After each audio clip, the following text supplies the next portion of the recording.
Okay guys, today's video is going to be short and sweet.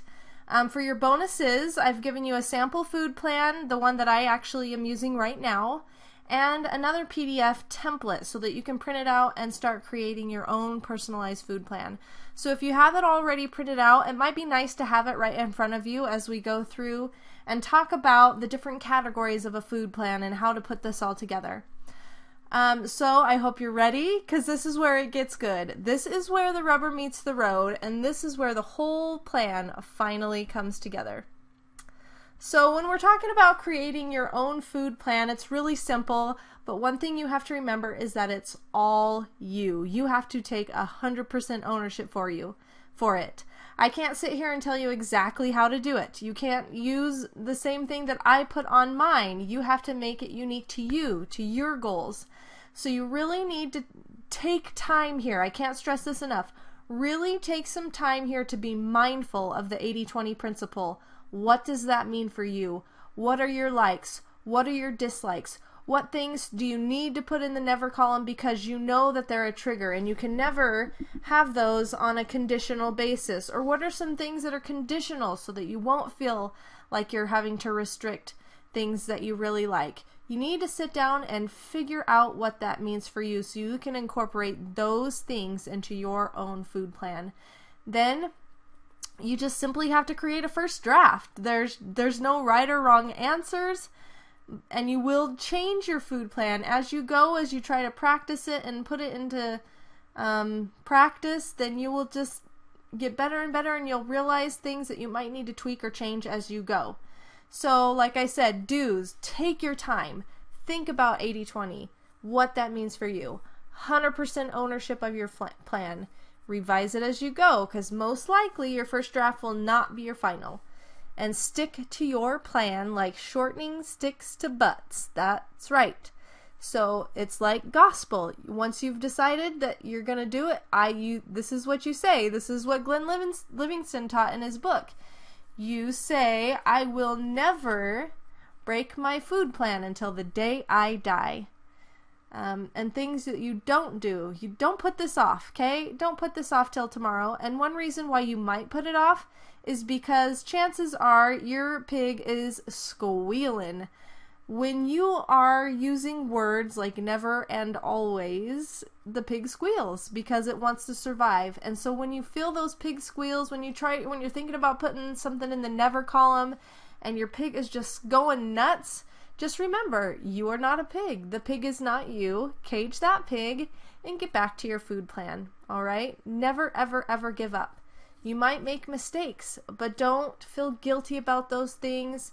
You just pick yourself right back up and get right back on your plan and say, I am not a pig. I do not eat pig slop, and I will never break my food plan again until the day that I die.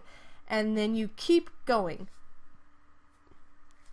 So let's talk about the 4 categories really quick. All right, here's the 4 categories that you see on your food plan. So let's talk about them briefly. Never. So what things do you want to put in your never category? Foods, drinks, and behaviors that you will never indulge in again as long as you live. Like you'll see in mine that I gave you, I said that I will never eat processed, store-bought candy or baked goods. And then I have that one exception that's in my conditionals, except my 1 to 3 bites at social gatherings. I will never step on the scale more than once a week. I will never drink soda. I will never eat a healthy baked treat more than 2 times a week. And so on. Because I know what my triggers are, I know where I need limits, and I know what I can and cannot do. I know what can be conditional, and I know what cannot be conditional for me. So you have to decide that for you. In the always category, these are things, ask yourself, what will you always do regarding food, drink, and food behaviors? For me, I will always eat my meals at the dinner table. I found that I would snack when I was at the computer, on the couch, on my bed, and so I set that rule for myself. I will always stop eating after dinner, and I can always have Greek yogurt as a form of dairy, and so forth. All right? So unrestricted. What foods, drinks, and food behaviors will you permit yourself to have without restriction? So for me, that's vegetables. I can eat as many non-starchy vegetables as I like. I can use artificial sweeteners such as stevia, erythritol, or xylitol. I can drink as much water as I want and at least 75 ounces a day. And I can have a free meal twice a month. And I put the restriction on myself that it can't be any closer to each other than 7 days apart, because I just know me, and I would make exceptions to the rule and it wouldn't be pretty. So when you have an addiction to food, you have to be really aware of those things that you know could cause triggers or cause problems for you. And then the last one is conditional. What foods, drinks, and behaviors will you permit only at certain times, in certain amounts, and or restricted by other conditions? So, like I said before in an earlier video, I can eat a whole pumpkin pie if I choose to on my birthday and Mother's Day. And I will only eat 1 serving of cake and ice cream at family and birthday parties, and no more than twice a month regardless. So if one of my kids is having a birthday, or my husband, or my mom, and we have, you know, birthday cake and ice cream, I can have that twice a month. And that's in addition to my free meals. So those are some of the things that I've put into my own personal plan, and just to be used as guidelines for you as you go about creating your own. And to get even a little bit more specific with these, okay, so never. Let's think about some of these things as we go. So never, when you use the word never, you'll surely be able to hear the squeals of the pig. But isn't it funny how unwilling we've become to say never when it comes to things which have caused so much misery in our lives? Like, seriously, think about that. And there are so many behaviors we expect people to never engage in. So why not add one more when you have so much to gain? Adding one more never, and just start with one if that feels okay for you for now. It should not be any big deal. No matter how much short-term pleasure you must sacrifice, and don't listen to what your pig says. Remember, this is focused discipline over willpower, giving up something we want now for something much greater. You know, for me, ever since I've been a kid, part of my religion is that I don't drink coffee or alcohol. It's just something that I never do. And it's not been a problem for me. So I asked myself that question, why can't I never eat refined sugar? You know, ask yourself those questions. Adding one never to your food plan could be a really good thing. And just block out that pig, cage that pig. And always, let's talk about that. Acting on your always and never rules will give you so much confidence as you move forward with your food plan. And when you say always, yes, you mean every day for the rest of your life. Maybe you start small with something like, I will always eat an apple with my breakfast, or I will always meditate for 5 minutes each morning. But make sure when you write it down and act on it that you treat it like a sacred vow. Why do we need to treat it like a vow? A vow is a plan to remember something, right? So ask yourself this: which is more constructive? Which is more likely to improve your life? To remember something or to forget it? So why would anyone ever make a plan to forget when we as human beings have the ability to plan to remember? So just remember that any doubt you have about your ability to always do something is 100% driven by the pig's desire to have you break your vow.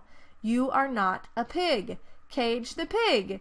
As you repeatedly do this over and over, your confidence and your impulse control will get stronger and stronger without the need for willpower. I absolutely love the magic in this. I hope you're feeling it too. Let's talk about unrestricted. Some people like to also list things that they can eat or drink in unlimited quantities without having to worry about it. This list should be mostly comprised of foods and drinks from your 80% list that make you feel good and that you feel good about eating.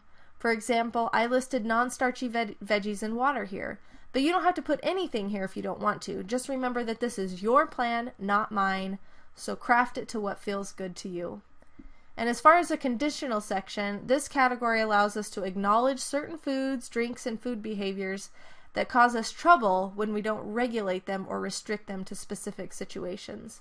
When you write them down, make sure that they are expressed in the simplest possible language. Fewer, clearer rules tend to work best. The point is to go through the exercise and think through which foods, drinks, and behaviors you don't need to give up entirely, but which still require some degree of control. For example, I put in my conditionals, I can always eat a whole pumpkin pie on my birthday and Mother's Day if I want to. All right? So that is the 4 categories in a nutshell. That is done and done. I wanted to make this one quick today so that you could go on about your day. So, your homework assignment. Create your first draft. Remember, the pig wants you to think that by doing this you are restricting your freedom. But exactly the opposite is true. This is simply giving you the structure around food that you need so that you can not only truly enjoy the food that you get, but all the freedom that life has to offer. You don't have to obsess about your next meal. You don't have to secretly try to go eat whatever it is that you feel like you just have to have in that moment. This is living a life free of food obsession and compulsion. And just think for a minute how that's going to feel. How is it going to feel when you're completely free of food obsession and compulsion or binge eating? What a weight that will be. What a freedom that this affords you. So please, please take this to heart. Please create your first draft. Make it detailed and clear to understand so that there aren't any gray areas for your pig to work with. I like to ask this question to challengers and to clients when they're creating their food plan, just as a check for yourself. If 10 people watched how I ate today, would they know that I definitely did or definitely did not stick to my food plan? You should be able to answer that very clearly. And if you can't, if there's some gray or if there's some undefined things, then make sure you define them in your food plan. All right? So tomorrow, it's our last day together. I can't even believe that it's already come to this, but it doesn't have to be. Tomorrow, at the end of our last training video, I'm going to talk to you about my Rock Your Body 30-Day Challenge, and I put the link in your email yesterday, and so you can click on that and find out more about it, but I just want you to know that that option is available for you. Tomorrow I'm going to give you the last piece of the puzzle to fit this whole 80-20 plan together, and I'm really excited to talk to you about because it is the thing that I am super passionate about. And I promise you, I make it my mission to provide the best quality of service. I want to over-deliver. I want to give you everything I've got. And that's why I created this system. I wanted to give you something for free that could make a significant change and difference in your life, mind, body, and spirit. And when I give you this special offer tomorrow, I'm going to give you the details. I'm going to talk about it, or you can even go check it out in the link that I provided you yesterday.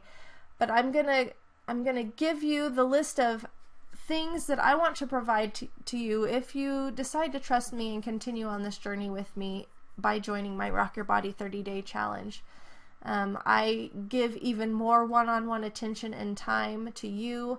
I give you basically everything that you need to be successful. This program does all the work so that you don't have to. So I hope that you're excited about beginning your food plan and excited for tomorrow. I'll see you then.